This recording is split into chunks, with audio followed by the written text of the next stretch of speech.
Hello, what's up mga idol? Magandang hapon sa inyong lahat dyan. Ngayon, pag-usapan natin yung mga bakasyon. Yes! Bakasyon na si idol. Ngayon, sa hapon nito, ikaw, saan ang bakasyon mo? Pero ako ang tatanungin, dito lang ako sa barak yun dahil ang bakasyon ko talaga ngayon pambuwan ng Mayo. Yung buwan ng kapistahan doon sa lugar namin. Kaya yun ang pagbabakasyon ko doon sa lugar namin. Pero ngayon, dahil April 27 ngayon, Miyerkules Santo, yung mga kasama ko nagbakasyon na pero ako, sabi ko, sa Mayo pa ako uwi, magbabakasyon, kapistahan. Pero ngayon, nandito lang ako sa barracks ko, ito, barracks ko. Yung medyo solo lang ako dito, kaya nakakapag, tayo ng mga video, mga pag-uusapan natin tungkol sa ating mga bakasyon. At siyempre, kailangan ma-relax din talaga natin yung ating sarili. Kagaya ng, simbawa, isang taon na tayo sa trabaho natin dito sa probinsya, kailangan naman talaga magbakasyon talaga tayo.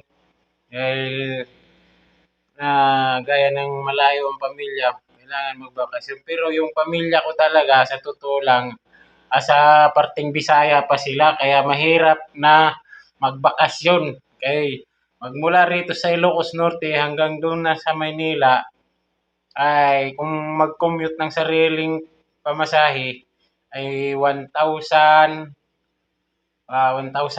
pesos hanggang Sampaloc, Maynila na yun mula dito sa Lawag. Tapos kung pupunta naman ako ng Cubao, sasakay ng Cubao hanggang doon sa may lugar ng may Masbate, sa lugar ng asawa ko. Kung service na yung tawag yun, yung plus van, ay 2.5 pero door to door ang laban. Yung door to door kung saan yung bahay mo, doon ka talaga ibababa. Dito pa lang, doon pa lang papunta sa pamasahe sa van, kailangan ng 2.5. Kung magbalik din, palagay na lang na mga 2,000 yung pabalik mula Masbate hanggang Maynila. Kaya di na talaga ako makauwi. Kung uwi man ako ngayon, December, kung halimbawa, gaya ng okasyon, December, uwian na talaga yan sa December. Yun, doon pa ako uwi. Pero itong ngayong buwan na ito, Abril, wala, dito lang talaga tayo sa Barks nito. Pag buwan ng mga ganito. Ngayong buwan ng Mayo, dahil kapistahan doon sa aming lugar, kaya ako, magbakasyon talaga ako doon ngayong buwan ng Mayo. At saka, talagang naka-schedule ako na nauwi ako ng ganun tuwing Mayo doon sa lugar namin sa Quezon. Tapos yung natin ngayon, bakasyon na ito, kaya hindi rin ako talaga sumama doon sa Maynila dahil biro mo, alis ngayon kaninang tanghali ng alas 12, umalis yung sasakyan, alas 12:30, alas 2 yata, alas 12, mga ganon.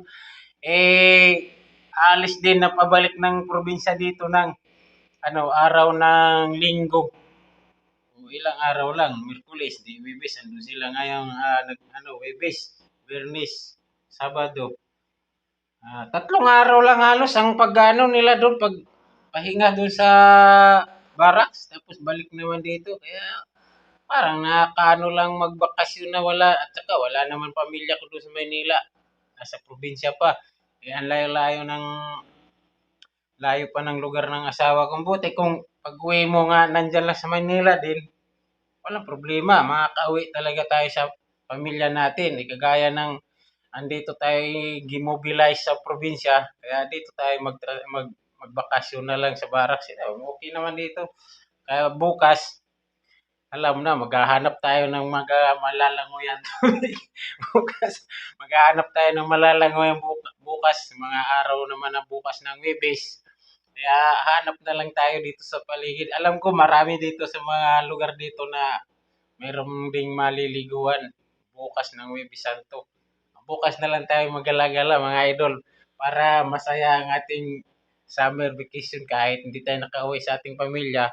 At least masaya pa rin tayo dito at okay naman ng na kami lang yung talagang naiwan din dito dahil nga sa medyo failure nga rin ang sasakyan, maliit.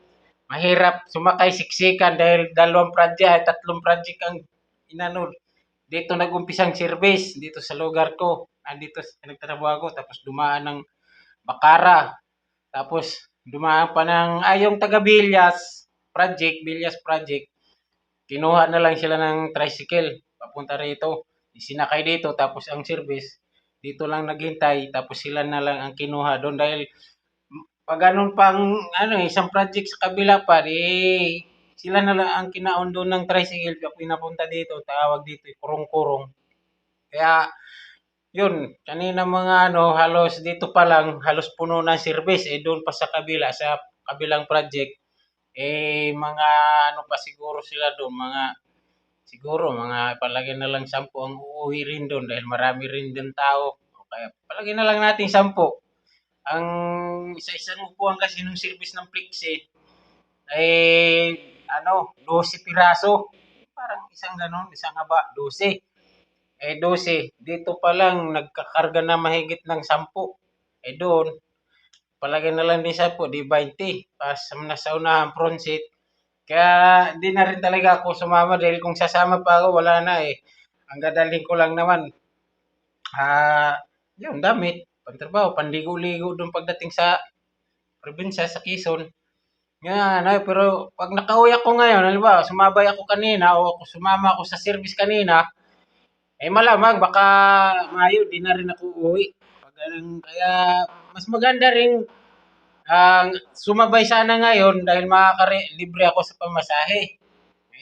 Iniisip ko naman, siksikan, ang hirap kumilos, lalo na pag labigar ng gabi, magbabiyahe pa ng gabi, lalo tayong di ito kay magabi. Pagdating doon, Wibis na ng madaling araw. Kanina umalis ng alas 2, mga madaling araw na mga alas 4 kaya alas 2 andun din yun sila sa Maynila, sa barracks namin sa Cavite. Ngayon, ikaw naman, saan naman ang schedule mo ngayon? Ikaw, Idol, saan naman yung schedule mo ngayon pagbabakasyon? Sa lugar na ikalwa mo o doon sa tunay talaga? Kailangan sa tunay tayo uwi. Pwede naman sa ikalawa, wag lang. Wag lang magpabisto. So, yun lang mga idol, ang pag-uusapan natin tungkol sa bakasyon, kung saan ka magbabakasyon, sa pamilya o dito sa barracks. So, yun lang, maraming salamat at huwag niyong kalimutan, pindutin ang notification bell para updated tayo sa usapang construction boy. Mga construction, mga kagaya natin na nagbabakasakaling makauwi, pero wala palang pera. Uwi ka na pero walang naipong pera dahil alam na dahil sa